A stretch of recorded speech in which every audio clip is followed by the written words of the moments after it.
Bienvenue dans Capital Humain 3.0. Ici, on explore une autre manière de penser le travail, le leadership et la transformation des organisations. Une manière plus consciente, plus humaine et surtout plus réaliste. Je m'appelle Johan Darquest, j'accompagne des dirigeants, des managers et des organisations qui sentent que les anciens modèles s'essoufflent et qui cherchent à transformer leurs tensions humaines en ressources durables. Dans ce podcast, je partage des lectures de terrain, des regards stratégiques, des épisodes avec des visions éclectiques et des échanges avec celles et ceux qui réinventent le travail en profondeur. Si tu cherches des recettes rapides, tu n'es peut-être pas au bon endroit. Mais si tu veux comprendre ce qui se joue vraiment et décider avec plus de conscience, alors tu es exactement là où il faut. Bonne écoute. Alors bonjour et bienvenue dans ce nouvel épisode de Capital Humain 3.0. Alors avant d'avancer dans cet épisode, j'enregistre le 7 janvier 2026 et donc on est toujours en début d'année. Et donc en ce début d'année, il est coutume de vous souhaiter, de vous adresser mes meilleurs vœux. Et moi tout simplement ce que je vous souhaite, c'est que vos aspirations de cœur puissent se réaliser en cette année 2026. Donc voilà, tout simplement. Alors dans cet épisode d'astrostratégie, alors ceux qui connaissent et qui ont l'habitude, vous êtes au fait de ce format parce que j'en fais tous les mois pour vous donner des petites clés précieuses sur des configurations astrales par rapport à la stratégie de votre entreprise, peu importe votre fonction, hein, vous avez tous un rôle à jouer. Mais cette fois-ci, je vais faire un épisode plus pour balayer sur l'année 2026, donc en prenant un peu plus de longueur de vue, de perspective, et pour vous donner des clés voilà, sur cette année qui arrive. Alors, bien évidemment, c'est important de repréciser, je le fais à chaque fois, que l'astrologie, c'était une science pendant très longtemps, et que ce n'est pas une prédiction. Et ce ni non plus une lecture ésotérique. En fait, ce sont des lectures de cycles. L'humanité a été traversée pendant très longtemps par des cycles et continue.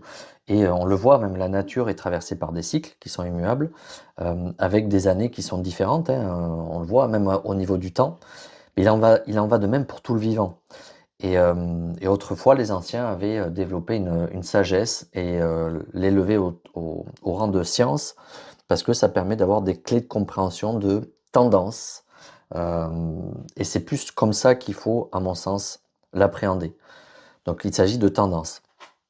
L'idée, c'est de comprendre dans quel climat nous allons décider, manager, transformer et travailler ensemble. Alors l'astrologie, quand elle est utilisée avec discernement, ça ne dit pas ce qui va arriver. Elle décrit plus l'atmosphère, comme je le disais. Et l'atmosphère de 2026, elle est très claire. On ne pourra plus construire sur du flou, sur du faux ou sur des récits qui sont non incarnés. Ça, c'est vraiment quelque chose de clé. Si on peut avoir une première phrase de synthèse de cette année pour ouvrir cette analyse, c'est bien ça. Donc ce que nous traversons depuis plusieurs années, alors des crises économiques, des tensions géopolitiques, bien évidemment l'accélération de l'IA, une fatigue mentale, je rajouterai aussi une perte de sens, ça ne disparaît pas en 2026 bien évidemment. Mais par contre cette année-là, qui vient juste de débuter, il y a vraiment quelque chose qui change, c'est que le déni, ça devient impossible. Tous les discours bullshit, d'apparat, de superficialité qui pouvaient peut-être marcher avant, cette année, c'est clair, ça va être mis au goût du jour, tout va être révélé par des mécanismes de part et d'autre. Donc en fait, cette année, c'est vraiment l'année où il faut être authentique, et il faut se dire les choses, il faut... alors j'aime pas dire il faut, mais il est préférable d'aller dans ce sens-là. Voilà. L'authenticité, l'honnêteté, ne pas avoir peur de voir les choses en face, d'affronter les difficultés, mais aussi de voir aussi les ressources, les potentiels cachés, toutes les talents aussi qu'on peut avoir, les belles idées, les innovations, c'est ça en fait. C'est l'année de on révèle tout ce qu'il y a. Alors du moins bon comme du meilleur. Alors la première chose, je vais dresser un climat de fond pour commencer. Donc je l'ai intitulé La fin des illusions et le début de la maturité. Donc pour comprendre 2026, il faut parler d'un arrière-plan astrologique majeur, c'est la tension entre Saturne et Neptune, qui va être très active sur cette période. Donc on va pas rentrer dans la technique parce que c'est pas le propos. Ici, c'est juste pour vous donner des points de base. Ceux qui sont intéressés, qui veulent aller un petit peu plus loin, mais vous irez creuser par vous-même. Il y a plein d'analyses qui sont faites par ailleurs sur les configurations. Je vous donne juste des points de repère. Donc, Neptune, elle va dissoudre les illusions. Elle est là pour dissoudre les illusions. Elle est favorable pour ça. Elle fatigue les idéaux quand ils ne sont pas incarnés. Et on a vu en 2025 qu'il y a eu beaucoup d'effets cosmétiques, mais qui n'étaient pas vraiment incarnés dans le concret, dans le réel. Et Saturne, elle va obliger de structurer, à assumer, à rendre concret. Alors quand ces deux énergies dialoguent fortement, ben, tout ce qui est discours creux, ben, ça tient pas vraiment longtemps. Voilà. Et c'est exactement ce que l'on observe. En ce moment, on voit qu'il y a une fatigue massive des individus dans la société, dans les organisations, un rejet massif du bullshit, alors que ça soit politique, sur un ordre sociétal, ou managérial, ou même marketing. Et puis, on observe aussi une quête de sens plus exigeante, moins naïve, moins narrative, plus incarnée dans des faits.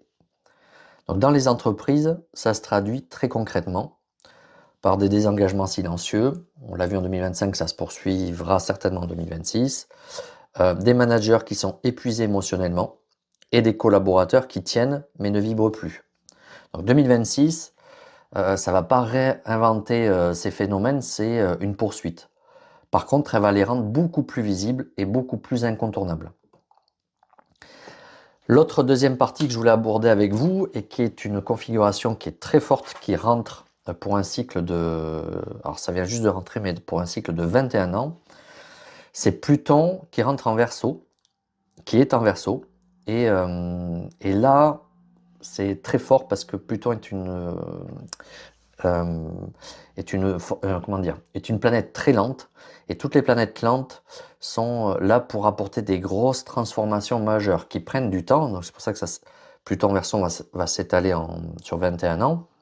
Mais ça amorce des transformations profondes des modèles. Et là, Pluton est vraiment solidement installé en Verseau. Donc, cette planète, elle ne transforme jamais à la surface. Pluton, lui, cette planète va à la racine. Elle démonte ce qui est obsolète. Tous les vieux schémas qui ne tiennent plus aujourd'hui, qui ne correspondent plus à des valeurs de société, à des attentes fortes de la population, tout ça va s'écrouler.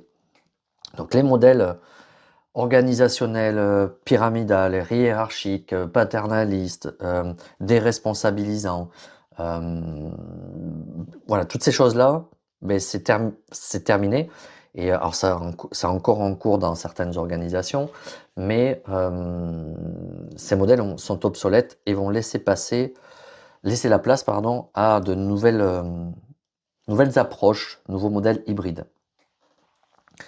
Le Verseau, lui, il parle de collectif, donc il parle de gouvernance, de technologie, d'innovation et de futur.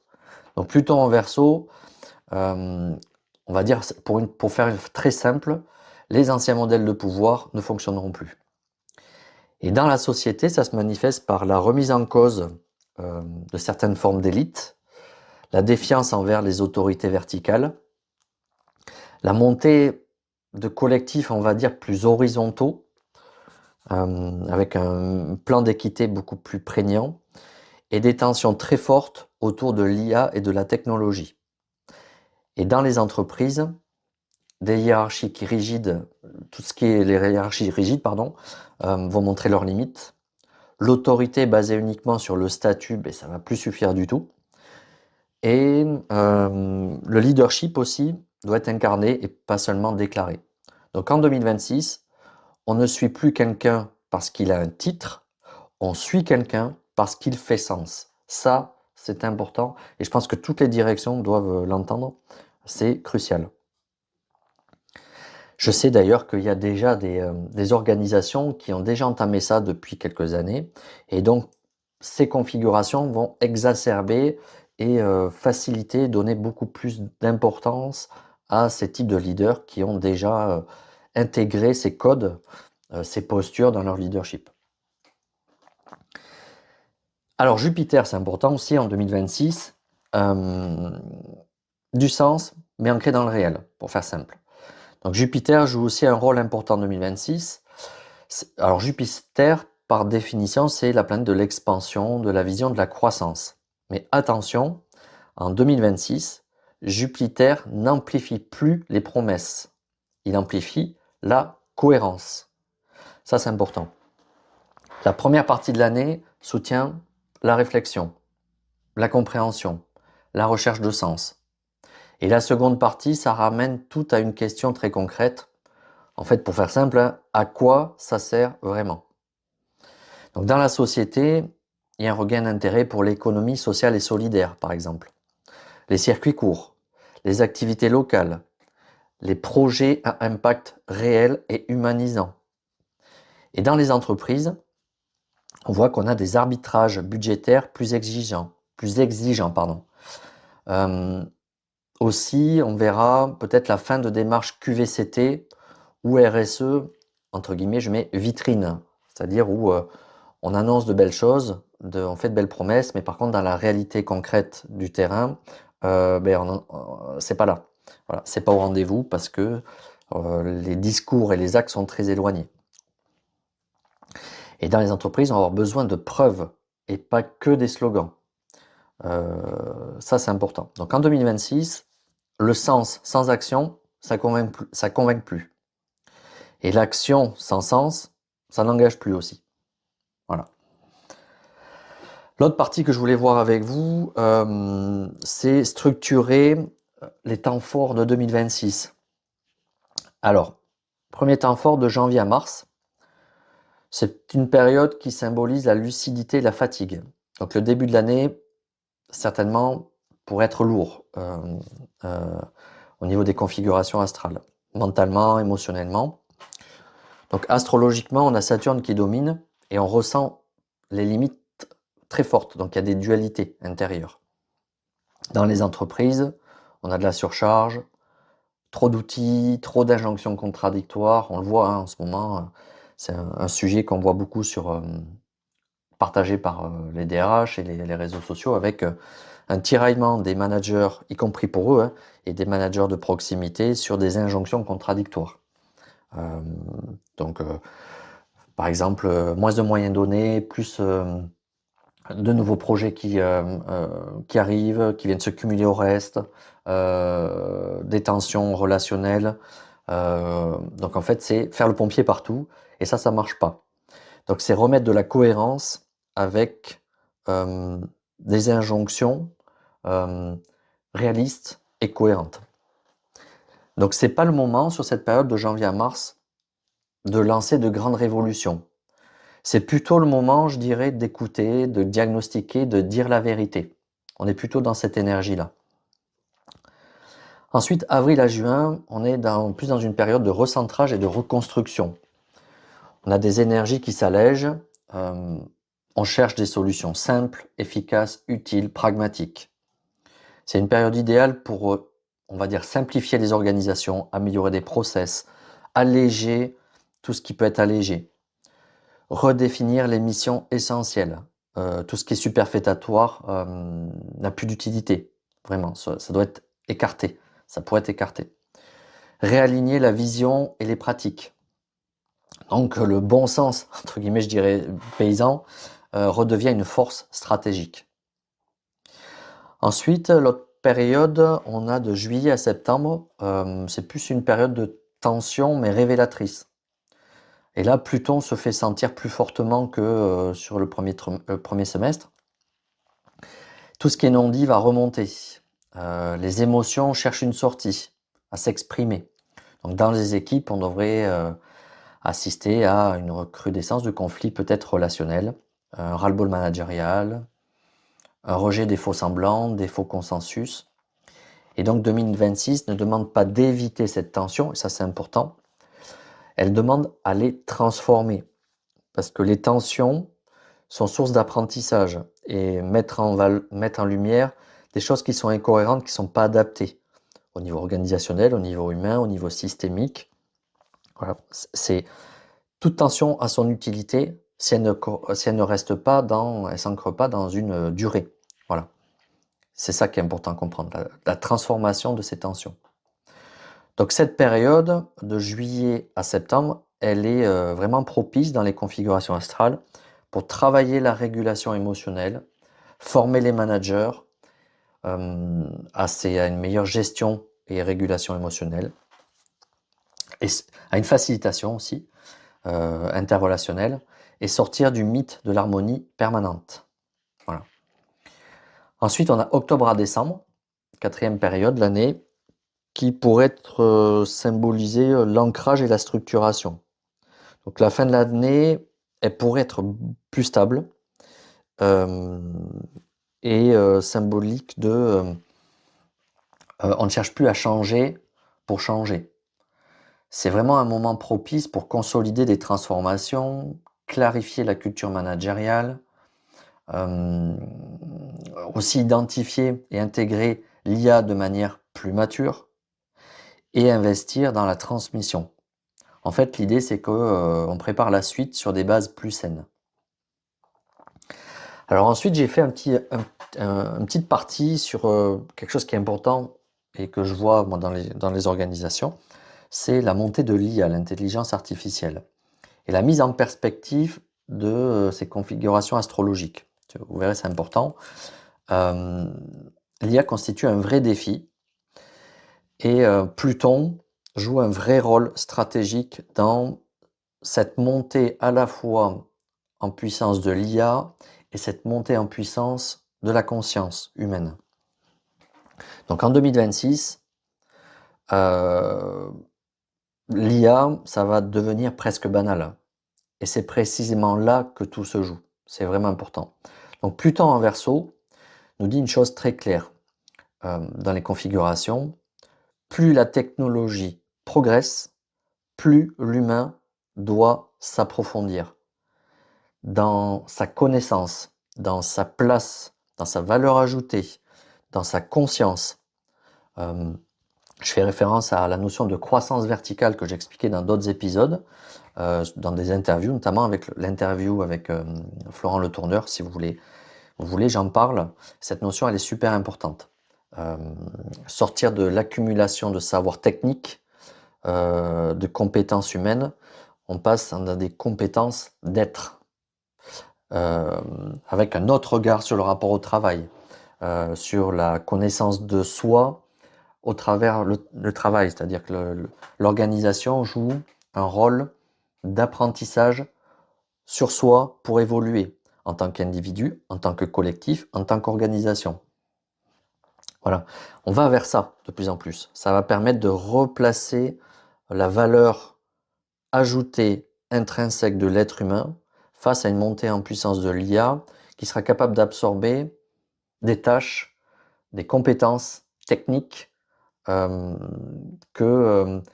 n'ont pas vraiment une valeur ajoutée intrinsèque, en tout cas qui ne vont pas supplanter les compétences humaines. Voilà. Donc ce qui va faire la différence, c'est la qualité de présence à l'autre et à soi, l'intelligence émotionnelle, le discernement, la capacité à donner du sens. Ça, c'est ce qui va faire la différence face à cette montée progressive de l'IA et donc cette montée en verticalité de la conscience humaine. Donc les organisations qui confondront automatisation et déshumanisation, elles risquent de souffrir. Et ça va être compliqué pour elles de maintenir des collaborateurs, de les engager sans avoir du turnover et même pour recruter. Donc celles qui investiront dans la maturité humaine, elles vont gagner en robustesse, en pérennité. Ça, c'est clair, hein. Et cette année 2026, elle va être là pour mettre cet enjeu au centre des discussions politiques, sociétales, économiques, sociales, dans les organisations également. Donc ça, c'est super important. C'est une année charnière, une année pivot 2026 par rapport à ça. Alors pour conclure, donc 2026, c'est une année de responsabilité et de responsabilisation. Ça ne va pas être une année spectaculaire. C'est une année structurante, profondément structurante. Elle ne demande pas d'être parfait, elle nous demande d'être cohérent. Et dans nos entreprises comme dans nos vies, l'idée c'est moins de posture, plus de présence, moins de discours, plus de sens vécu. Alors, si cet épisode il t'a parlé, que ça vous fait réagir, n'hésitez pas à apporter des commentaires.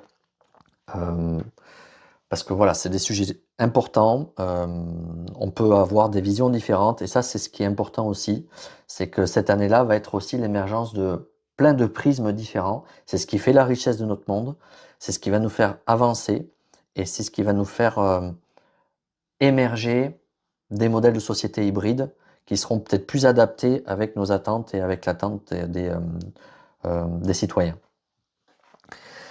Et c'est pour ça que j'ai voulu vous partager ça, parce que comprendre les cycles, ce n'est pas se résigner, c'est reprendre du pouvoir sur nos choix. Voilà. En attendant, je vous souhaite une très belle année 2026. Prenez soin de vous, épanouissez-vous, et je vous dis à très bientôt dans Capital Humain pour de nouveaux épisodes. À bientôt! Si cet épisode a résonné pour toi, ce n'est sans doute pas un hasard. Les transformations que nous vivons aujourd'hui, au travail comme dans nos organisations, ne sont pas seulement techniques ou économiques, elles sont profondément humaines. Si tu es dirigeant, manager, DRH, si tu sens que certaines tensions, certaines questions de sens, certains blocages reviennent sans cesse, et que tu as envie d'y voir plus clair, de prendre du recul, alors je t'invite à me contacter. J'accompagne les organisations et les leaders à clarifier, structurer et transmettre une vision plus consciente du capital humain, toujours avec un ancrage très concret et très terrain. Tu trouveras mes coordonnées dans la description de l'épisode et si tu veux aller plus loin, on peut simplement commencer par une conversation. À très bientôt dans Capital Humain 3.0.